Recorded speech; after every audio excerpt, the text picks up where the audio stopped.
안녕하세요 여러분. 오늘은 휴가철이나 봉사활동 중에 다치거나 아픈 경우를 대비해서 응급처치에 대해 얘기해 보려고 해요. 여행이나 봉사활동 중에 예기치 못하게 같이 간 사람들이 아프거나 어떤 상황이 발생할 수 있기 때문에 기본적인 그런 응급처치에 대해서 알고 있는 것이 좀 도움이 되겠죠. 그래서 오늘은 응급처치, 심폐소생 이런 거 말고요. 그건 좀 따로 시간이 좀 필요하기 때문에 응급처치에 필요한 기본 원칙, 또 필요한 기본 물품에 대해서 잠깐 알아보려고 해요. 우선 응급처치 키트, 무엇이 들어가면 좋을까 하는 그런 건데요. 저에게 또 그런 도움 요청이 많이 오기도 하고, 또 성인들 어떤 단체 활동을 가게 될 때는 제가 그런 역할을 하기도 하고, 그래서 근데 이거는 꼭 이제 뭐 꼭 전문가가 아니어도 일반 사람이어도 이런 정도는 알고 있으면 단체로 어디를 떠날 때 준비하는 데 도움이 되겠다, 이렇게 해서 제가 좀 요약을 해봤어요. 그래서 휴가철 응급처치 키트를 좀 준비해 가는 게 좋을 것 같아요. 여러 가지 뭐 전문 약품이나 전문 물품이 필요하지 않아요. 그냥 필요한 거 기본 것만 챙겨가도 간단한 여러 가지 상황, 아픈 상황이 발생한 거에 대해서 응급으로 처치할 수는 있습니다. 그래서 우선 응급처치 키트, 조그마한 가방, 저 같은 경우는 이제 이런 가방, 이런 가방의 물품을 좀 준비해 가서 필요한 것은 그때그때 쓰기도 하니까 이런 물품 키트가 있으면 좋을 것 같아요. 그냥 흔히 약국에서 파는 약국 응급 키트를 사용해도 돼요. 근데 저는 이제 그걸 가져가니까 좀 딱딱하기도 하고 좀 불편해서 해외를 갈 때도 그렇고 이렇게 약간 부드러운 것이 있으면 어떤 조그마한 공간이 있어도 끼워 넣을 수 있어서 이런 가방을 저는 응급 키트로 사용을 하고 있습니다.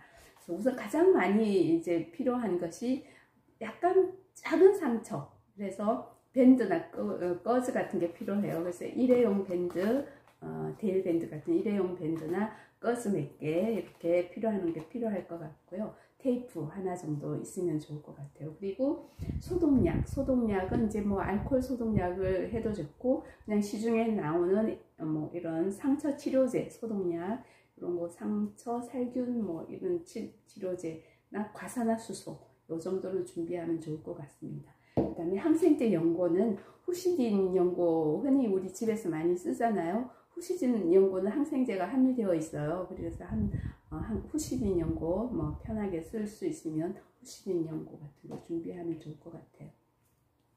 그다음 붕대 조그마한 거 하나를 합니다. 저도 누가 지금 단체로 어디를 떠난다고 그래서 약간 붕대나 이런 건 일단 챙겨서 줘서 지금 현재는 붕대를 안 가지고 있는데, 약국에서 그냥 얇은 붕대 또는 엘라스틱 붕대, 탄력 붕대 하나, 그냥 일반 붕대 하나, 거의 쓸 일이 없긴 해요. 그렇지만 약간 삐었다 이럴 때는 약간 탄력 붕대로 해주면 좋을 것 같고, 약간 출혈이 있다 그러면 압력을 줘서 이렇게 압박하는 용어로 그냥 일반 붕대 같은 게 필요해요.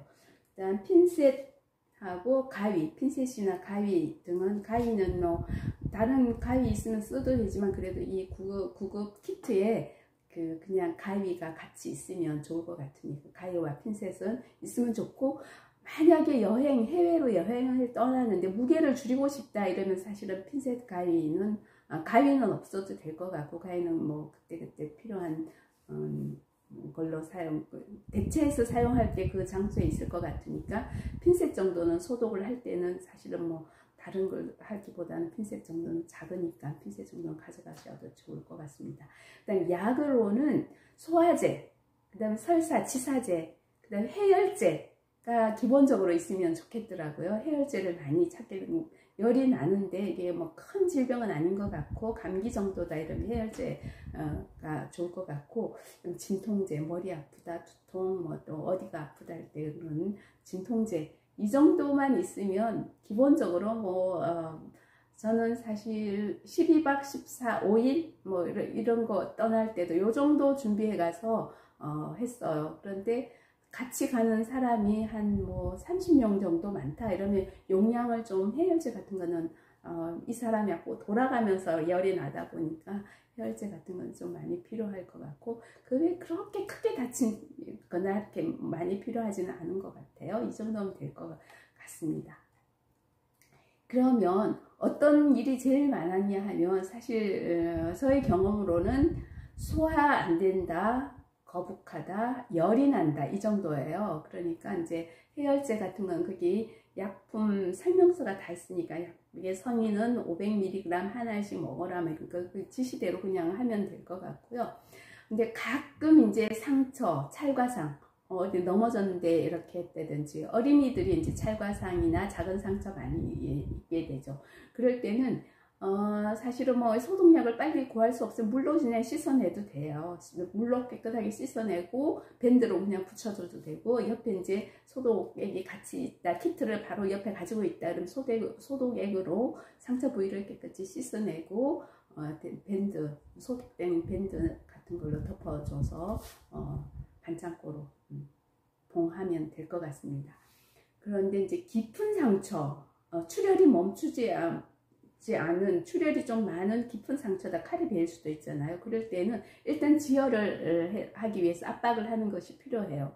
그래서 우리 혈액 내에는 혈액을 응고시키는 물질들이 자연히 같이 들어있어요. 그래서 물로 막 이렇게 지혈 혹시 뭐 이렇게 저기 해서 물로 이렇게 씻어내는 것보다 출혈이 심할 때는 그냥 지혈을 압박을 해서 지혈을 하게 하고, 지혈이 잘 안 되면 인근 병원을 찾는 것이 가장 좋은 방법이겠죠. 그런데 웬만한 아주 큰 상처 아니고는 뭐 지혈이 되고 압박해서 붕대로 해주면 좋을 것 같습니다.